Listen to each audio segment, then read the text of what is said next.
Ah ben c'est pour ça qu'il a pris ce temps ferme pour me faire peur, ou pour me faire taire, ou pour que je n'exprime pas mon idée, et il s'est trompé. Toujours selon le ministre Atangandji, le gouvernement prendra des dispositions pour qu'il y ait des élections dans le calme, la transparence et la sérénité. Vous y croyez-vous, Maître Adiscom, à une élection calme? Pourtant, des centaines de forces de défense et de maintien de l'ordre ont été envoyées dans le nord-ouest et le sud-ouest, et notamment quand il parle de transparence avec le code électoral actuel, vous y croyez? Vous savez bien qu'il n'y a pas de transparence. Vous savez, il faut vraiment prendre le peuple camerounais pour plus idiot qu'il ne l'est, pour pouvoir soutenir par la bouche du Minat ce genre d'affirmation. C'est vraiment prendre les autres pour des imbéciles. Les élections ont cessé d'être des élections au sens démocratique où on l'entend partout ailleurs. Et le pouvoir exécutif, qui est en même temps membre d'un parti qui aura des candidats, déjà c'est pas normal. Vous savez, quand vous êtes celui qui organise les élections et que vous êtes aussi un joueur, il y a un problème, il y a un problème d'éthique, il y a un problème de... je sais pas, vous pouvez pas être neutre. Donc dès le départ c'est ça. Et le parti au pouvoir, qui a avec nous en partage le président de la République, qui est au-dessus, mais qui est partisan en étant président d'un parti, par nous, parce que nous on lui a donné, il a accès à tout. Les informations, l'armée, l'argent, il a accès à tout.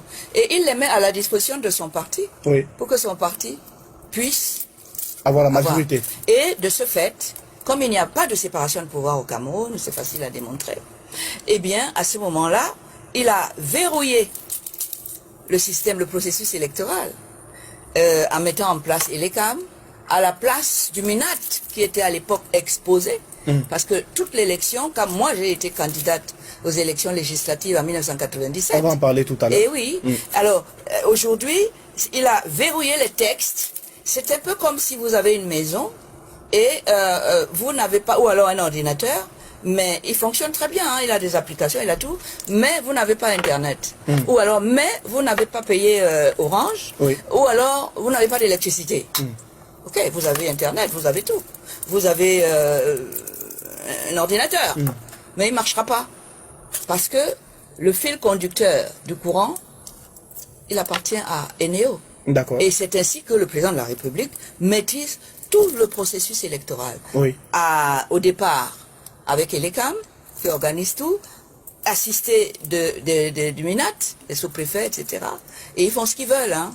Et puis, à la sortie, c'est celui qui va proclamer, c'est ce qu'il va proclamer qui sera le résultat. Est-ce que vraiment, que les gens me regardent dans les yeux et qu'on me réponde, vous pensez que le Conseil constitutionnel qui a donné gagnant le président de la République il y a moins d'un an, il dit, vous êtes le président de la République, je vous proclame président de la République. Vous pensez qu'il peut lui refuser les députés dont il a besoin à l'Assemblée? Il va faire comment?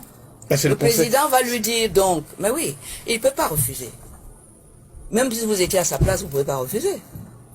C'est le Conseil constitutionnel. Le Conseil constitutionnel est présidé par des individus. S'il faut tu tiens l'individu, tu tiens le Conseil constitutionnel. Et c'est le cas. Est-ce que c'est ça? C'est le cas. D'accord. Donc le président du Conseil constitutionnel, il ne peut pas ne pas donner au président le nombre de députés qu'il lui faudra pour pouvoir modifier la Constitution à tout moment. Maître Adiscom, est-ce que